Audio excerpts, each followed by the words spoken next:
देश में उद्यमशीलता को बढ़ावा देने के मकसद से प्रधानमंत्री नरेंद्र मोदी ने भारत के युवाओं से स्टार्टअप इंडिया से जुड़े अंतर्राष्ट्रीय सम्मेलन प्रारंभ में हिस्सा लेने की अपील की है। इस सम्मेलन का आयोजन 15 और 16 जनवरी को किया जा रहा है।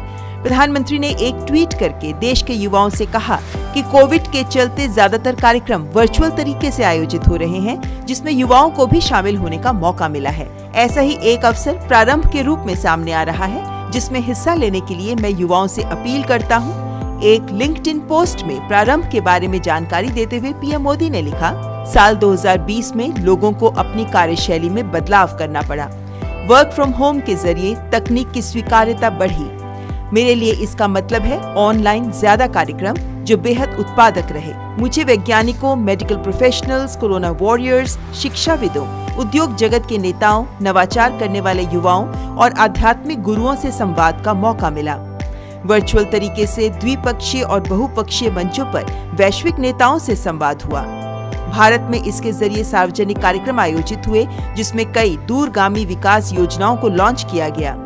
इतना ही नहीं, लाखों लाभार्थियों के साथ मैंने सीधे संवाद किया। इस न्यू नॉर्मल का सबसे बड़ा फायदा है कि अब घर बैठे इन कार्यक्रमों का हिस्सा हो सकते हैं। पहले यदि एक शहर में कोई कार्यक्रम आयोजित होता था तो दूसरे शहर के व्यक्ति को उसमें हिस्सा लेने में तकलीफ होती थी। वो समय बदल गया है।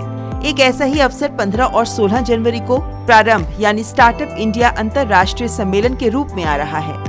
ये सम्मेलन उद्योग, शिक्षा जगत, निवेश, बैंकिंग और युवा वर्ग के टॉप माइंड्स को एक मंच पर लाने का प्रयास है। ये अवसर स्टार्टअप इंडिया के 5 वर्ष पूरे होने का भी होगा। इस पहल ने भारत को विश्व स्तर पर सबसे आकर्षक स्टार्टअप इकोसिस्टम बनने के लिए प्रेरित किया। हमारे स्टार्टअप नायक केवल बड़े शहरों में नहीं, बल्कि छोटे शहरों से भी आ रहे हैं। ये एक अच्छा संकेत है। स्टार्टअप इंडिया अभियान के चलते बीते 5 वर्षों में दुनिया का सबसे तेजी से बढ़ता हुआ स्टार्टअप इकोसिस्टम भारत में तैयार हुआ, जहां देश के 590 जिलों में 41,000 से ज्यादा स्टार्टअप शुरू हुए।